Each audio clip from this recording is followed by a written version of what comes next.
So this video is going to show you how to combine many files into one file. Just be careful that you should be using the right tab up here, so you can change a PDF to a doc with this website as well. But this is just combining PDFs, so remember they have to be PDF files.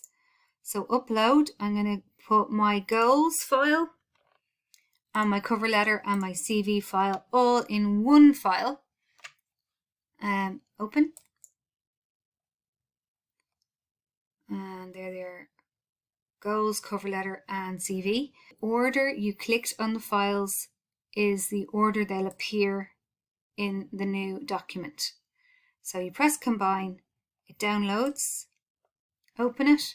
So now you can see the three files are now one: the goals, the cover letter and my CV. Okay, I hope that helps.